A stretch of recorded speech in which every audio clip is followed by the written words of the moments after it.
ചുരൽമലയിൽ സൈന്യം ആദ്യം നിർമ്മിച്ചൊരു താൽക്കാലിക പാലം ഉണ്ടായിരുന്നല്ലോ, ബെയിലി പാലമല്ല, അതിന് മുൻപ് നിർമ്മിച്ച താൽക്കാലിക പാലം. ആ പാലം ഇപ്പോൾ പൊളിച്ചു നീക്കുകയാണ്. പുഴയിൽ വെള്ളം കയറിയതിനെ തുടർന്ന് പാലത്തിൻ്റെ ഒരു ഭാഗമൊക്കെ മുങ്ങിപ്പോയിരുന്നു. അതിന് തുടർച്ചയായിട്ടാണ് ഇപ്പോൾ നടപടി വന്നിരിക്കുന്നത്. അനൂപ്, ആ താൽക്കാലിക പാലം, ബെയിലി പാലത്തിന് മുൻപ് നിർമ്മിച്ച താൽക്കാലിക പാലം ഇപ്പോൾ പൊളിച്ചു നീക്കുന്നു എന്നാണ് മനസ്സിലാക്കുന്നത്. ഇന്നലെ കനത്ത മഴയിൽ ആ പാലം മുങ്ങുന്നതൊക്കെ കണ്ടിരുന്നു. അതിനെ തുടർന്നാണ് ഇപ്പോൾ അത് ഉപയോഗശൂന്യമായ, അതുകൊണ്ടാണ് പൊളിക്കുന്നത്. മനു, ഈ പാലത്തിൻ്റെ പ്രത്യേകം നമുക്കറിയാം. ആദ്യഘട്ടത്തിൽ ബെയിലി പാലം പൂർത്തിയാകുന്നതിന് മുമ്പ് ആദ്യഘട്ടത്തിൽ സൈന്യം നിർമ്മിച്ച പാലമാണ്. ഒട്ടേറെ പേരുടെ മുണ്ടക്കയിൽ നിന്ന് ചൂരൽമലയുമായി ബന്ധിപ്പിച്ച ആ ഘട്ടത്തിൽ ഒട്ടേറെ പേരെ രക്ഷിച്ച, അവരുടെ ജീവൻ രക്ഷിച്ച ഒരു പാലമാണിത്. കഴിഞ്ഞ ദിവസം ഇവിടുത്തെ ഒരു പ്രത്യേകത എന്ന് പറഞ്ഞാൽ, ഇവിടെ ഈ മലമുകളിൽ മഴ പെയ്താൽ അപ്പോൾ തന്നെ ഇവിടെ വെള്ളം കയറും. അതുകൊണ്ട് തന്നെ ഇന്നലെ ക്രമാതീതമായി അത് വെള്ളം കയറുന്ന ഒരു സാഹചര്യമാണ് ഉണ്ടായത്. അതുകൊണ്ട് തന്നെ ഈ ഒരു പാലത്തിനൊരു ഭാഗം നമ്മളിപ്പോൾ ദൃശ്യങ്ങൾ കാണുന്ന പോലെ പാലത്തിന് മുകളിലൂടെ വെള്ളം നിറഞ്ഞൊഴുകുന്ന സാഹചര്യമുണ്ട്. അതുകൂടെ ഈ ബെയിലി പാലം വലിയ ഉയരത്തിലാണ് സ്ഥാപിച്ചത്. അതുകൊണ്ട് തന്നെ അതിന് ഇതുമായി ബന്ധപ്പെട്ടുള്ള ഒരു കോട്ടവും പറ്റില്ല. പക്ഷേ ഈ ആദ്യം നിർമ്മിച്ച താൽക്കാലിക പാലം ഈ വിധത്തിൽ താഴ്ഭാഗത്താണ്. അതുകൊണ്ട് തന്നെ അത് പെട്ടെന്ന് തന്നെ വെള്ളത്തിൽ മുങ്ങിപ്പോകാനുള്ള സാധ്യതയുണ്ട്. ഏതായാലും അത് ഇപ്പോൾ ഇങ്ങനെ മുങ്ങിക്കിടക്കുകയാണ്. അതുകൊണ്ടാണ് ഇത് പൊളിച്ചു നോക്കുന്നത്. തോമസ് സാർ,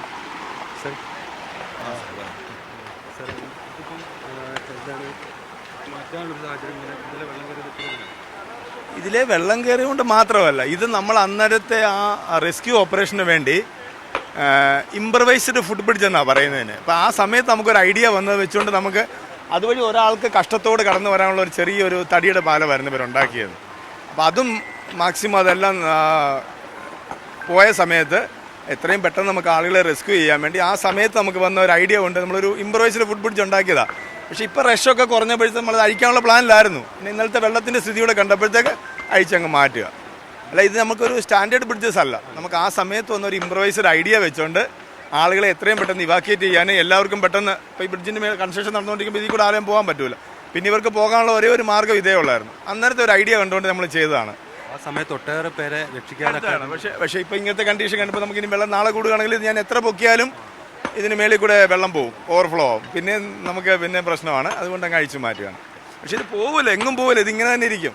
വെള്ളം താഴെ കൂടെ പോകും, മേളിൽ കൂടെ വെള്ളം പോകും. വലിയ കട്ടയും കല്ലും ഒക്കെ വന്നു കഴിഞ്ഞാൽ തള്ളാനുള്ള ഇതേ ഉള്ളൂ. അല്ലാതെ ഇങ്ങനെ തന്നെ ഇരിക്കും. ഇത് വലിയ പ്രശ്നമൊന്നുമില്ല. പക്ഷേ എന്നാലും അതൊരു ശരിയല്ല. ഇപ്പം ഇതിനകത്തോട് ഇപ്പോൾ അധികം റഷില്ല. നമ്മൾ ഇന്നലെയൊക്കെ നോക്കിയായിരുന്നു. അതിനകത്തൊരു വണ്ടി പോകാനും ആൾ പോകാനും സഫീഷ്യൻറ്റ് സ്ഥലമുണ്ട് ഇപ്പോൾ. അപ്പോൾ അതിന് ഇതിൻ്റെ ആവശ്യമില്ലാത്തതുകൊണ്ട് അഴിച്ചു മാറ്റാനുള്ള എനിക്ക് ഓർഡർ വന്നു മേളിൽ നിന്ന്. അതുകൊണ്ട് അഴിച്ചു മാറ്റുകയാണ്. ഇപ്പം ഈ ഇതുമായിട്ട് ബന്ധപ്പെട്ടുള്ള ഈ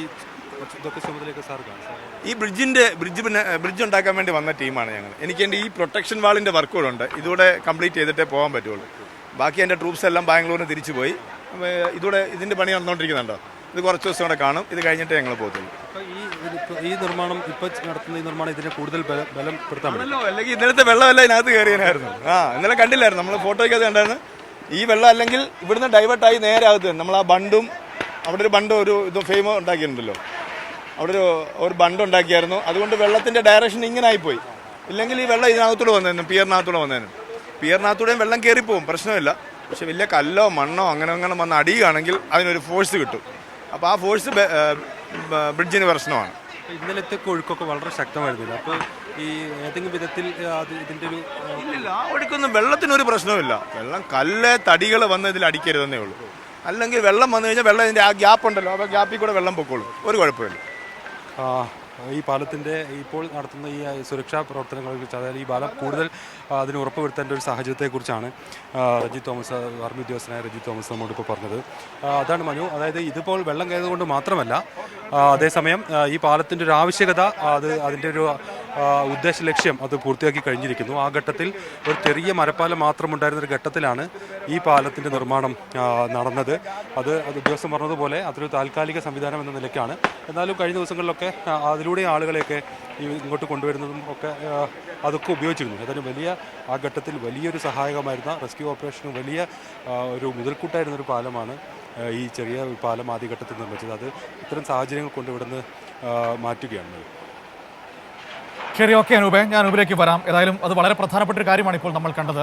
ആദ്യഘട്ടത്തിൽ നിർമ്മിച്ചൊരു പാലമാണ്, ബെയിലി പാലം നിർമ്മിക്കുന്നതിന് മുൻപ് നിർമ്മിച്ചതാണ് അത്. അന്ന് നമുക്കറിയാം എത്രയോ മനുഷ്യരെ ആ പാലം വഴി അക്കരയിൽ നിന്ന് ഇക്കരയിലേക്ക് കൊണ്ടുവരാൻ നമുക്ക് പറ്റിയിട്ടുണ്ട്. ഇപ്പോൾ ബെയിലി പാലമൊക്കെ വന്നു, മാത്രമല്ല അവിടുത്തെ ആ തിരക്ക് അവസാനിച്ചിട്ടുണ്ട്. അപ്പോൾ സ്വാഭാവികമായും അത് പൊളിച്ചു മാറ്റുകയാണ്. അതിൻ്റെ ദൃശ്യങ്ങളാണ് കണ്ടത്. ഒപ്പം തന്നെ ഈ ബെയിലി പാലം സുരക്ഷിതമാക്കാൻ വേണ്ടി അവർ അവിടെ നിർമ്മിച്ചൊരു ബണ്ട് നമുക്ക് കാണാൻ കഴിഞ്ഞിട്ടുണ്ട്, ആ തൂണിൻ്റെ ഇപ്പുറത്തെ വശത്തായിട്ട്. അതവിടെ നിൽക്കുന്നതുകൊണ്ട് ഈ തടിയും വെള്ളം ഇങ്ങനെ ഒഴുകിയെത്തുമ്പോൾ ഈ തടിയും കല്ലുമൊന്നും ഈ പാലത്തിൻ്റെ തൂണുകളിലേക്ക് ചെന്ന് ഇടിക്കില്ല. വളരെ വളരെ ബുദ്ധിപൂർവ്വമാണ് ആ പാലത്തിൻ്റെ ഒരു കൺസ്ട്രക്ഷൻ നമുക്ക് കാണാൻ കഴിയുന്നത്. നമ്മുടെ സൈന്യത്തിൻ്റെ ഒരു എഞ്ചിനീയറിംഗ് വർക്കിൻ്റെ ഏറ്റവും മികച്ച ഉദാഹരണം കൂടിയാണ്. അത് നമുക്ക് ഏറ്റവും ഉപയോഗപ്പെട്ടു എന്നത് ഏറെ അനുഗ്രഹമായ ഒരു കാര്യം തന്നെയായിരുന്നു. അപ്പോൾ താൽക്കാലികമായി നിർമ്മിച്ച പാലം ഇപ്പോൾ പൊളിച്ചു മാറ്റുന്നു. ഒപ്പം തന്നെ അല്പസമയത്തിനകം ഈ തെരച്ചിൽ നടപടികളും തുടങ്ങും. നമുക്ക് അനൂപിലേക്കൊക്കെ വരാം.